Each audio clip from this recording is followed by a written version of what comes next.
ನಮಸ್ಕಾರ ನನ್ನ ರೈತ ಬಂಧುಗಳಿಗೆ. ಏನು ನಾವು ಎಕ್ಸ್ಪೆಕ್ಟ್ ಮಾಡಿದ್ವಿ ಆ ದಿನ ಹತ್ರ ಬಂದಿದೆ ಅಂತ ನಿಮಗೆ ತಿಳಿಸೋದಕ್ಕೆ ಇಷ್ಟಪಡ್ತೇನೆ. ದಿವಾಳಿ ಧಮಕ ಅನ್ನೋ ಲಕ್ಕಿ ಡ್ರಾ ಸ್ಕೀಮು ನಾವು ದಿವಾಳಿಗೆ ಕೊಟ್ಟಿದ್ವಿ. ಅದನ್ನ ಕಾರ್ಯಕ್ರಮವನ್ನ ಲಕ್ಕಿ ಡಿಪ್ ಕಾರ್ಯಕ್ರಮವನ್ನ ಮಾಡೋದಕ್ಕೆ ನಾವು ಇದೇ ತಿಂಗಳು ಅಂದ್ರೆ ಡಿಸೆಂಬರ್ 14ನೇ ತಾರೀಕು ಭಾನುವಾರ ಆ ಕಾರ್ಯಕ್ರಮವನ್ನ ಆಯೋಜನೆ ಮಾಡಿದ್ದೇವೆ.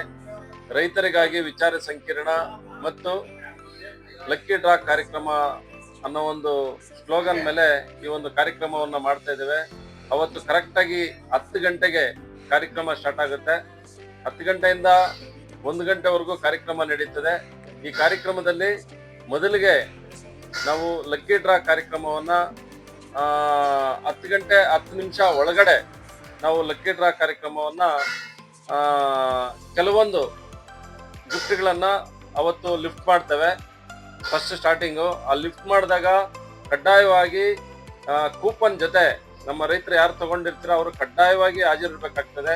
ಯಾಕಂತಂದ್ರೆ ನಾವು ಮೊದಲೇ ತಿಳಿಸಿದಾಗೆ ಆ ಕೂಪನ್ ಜೊತೆ ರೈತರಿದ್ರೆ ಮಾತ್ರ ನಾವು ಆ ಲಕ್ಕಿ ಡಿಪ್ಪಲ್ಲಿ ಬಂದಿರ್ತಕ್ಕಂಥ ರೈತರಿಗೆ ಗಿಫ್ಟ್ ಅನ್ನ ಕೊಡ್ತೇವೆ. ಸೊ ಅಲ್ಲಿ ಆ ರೈತರಾಗ್ಲಿ ಆ ಕೂಪನ್ ಇರ್ತಕ್ಕಂಥವ್ರಾಗ್ಲಿ ಇಲ್ಲದೆ ಇದ್ದಾಗ ಅದನ್ನ ಡಿಸ್ಕ್ವಾಲಿಫೈ ಮಾಡಿ ಮತ್ತೆ ಹೊಸ ಕೂಪನ್ ಅನ್ನ ನಾವು ಅದರಿಂದ ಲಿಫ್ಟ್ ಮಾಡ್ತೇವೆ.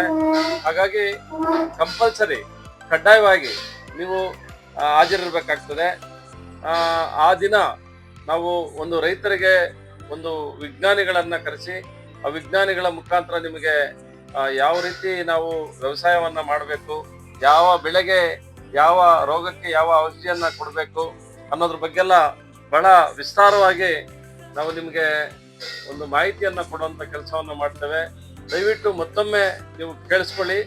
ಭಾನುವಾರ 14ನೇ ತಾರೀಕು ಡಿಸೆಂಬರ್ ಅಂದ್ರೆ ಇದೇ ತಿಂಗಳು 10 ಗಂಟೆಗೆ ಕಾರ್ಯಕ್ರಮ ಸ್ಟಾರ್ಟ್ ಆಗುತ್ತೆ. 10 ಗಂಟೆ 10 ನಿಮಿಷಕ್ಕೆ ನಾವು ಏನು 51 ಗಿಫ್ಟ್ಗಳನ್ನ ಇಟ್ಟಿದ್ದೇವೆ. ಅದರಲ್ಲಿ ಅರ್ಧ ಗಿಫ್ಟ್ಗಳನ್ನ ಸ್ಟಾರ್ಟಿಂಗ್ 10 ಗಂಟೆ 10 ನಿಮಿಷ ಒಳಗಡೆ ಲಕ್ಕಿ ಡಿಪ್ ಮಾಡ್ತೇವೆ. ನಾವು ಲಕ್ಕಿ ಡಿಪ್ ಮಾಡ್ಬೇಕಾದ್ರೆ ಕಡ್ಡಾಯವಾಗಿ ನೀವು ಹಾಜರಿರ್ಬೇಕು. ಮತ್ತೊಮ್ಮೆ ಕೇಳಿಸ್ಕೊಳ್ಳಿ, ಕಡ್ಡಾಯವಾಗಿ ನೀವು ಹಾಜರಿರ್ಬೇಕು ವಿತ್ ಕೂಪನ್. ಅಲ್ಲಿ ನಾವು ಸ್ಟೇಜ್ ಮೇಲೆ ಲಕ್ಕಿ ಡಿಪ್ ಯಾರ ಹೆಸರು ಬರುತ್ತೆ ಅವ್ರನ್ನ 3 ಸತಿ ಕರಿತೇವೆ. 3 ಸತಿ ಕರೆದಾಗ ನೀವು ಬಂದು ಆ ಸ್ಟೇಜ್ ಮೇಲೆ ನೀವು ಆ ಗಿಫ್ಟ್ ಅನ್ನ ತಗೋಬೇಕು. ಇಲ್ಲದೆ ಇದ್ದಂತ ಸಂದರ್ಭದಲ್ಲಿ ನಾವು ಅದನ್ನ ಡಿಸ್ಕ್ವಾಲಿಫೈ ಮಾಡಿ ಹಾಗೆ ಮತ್ತೆ ಇನ್ನೊಂದು ಲಕ್ಕಿ ಡಿಪ್ ಅನ್ನ ಎತ್ತಿ ಇನ್ನೊಬ್ರಿಗೆ ಕೊಡುವಂತ ಕೆಲಸವನ್ನ ಮಾಡ್ತೇವೆ. ಇದು ಬಹಳ ಗಮನಿಸಬೇಕಾದಂತ ವಿಚಾರ. ನೀವು ರೈತರು ಅದಕ್ಕಾಗಿ ಕಡ್ಡಾಯವಾಗಿ ನೀವು ಅವತ್ತು ಹಾಜರಿರ್ಬೇಕು. ಆಮೇಲೆ ಕಾರ್ಯಕ್ರಮ ಮುಗಿದ ಮೇಲೆ ಕಾರ್ಯಕ್ರಮ ಎಂಡಿಂಗ್ ಸ್ಟೇಜ್ ಅಲ್ಲಿ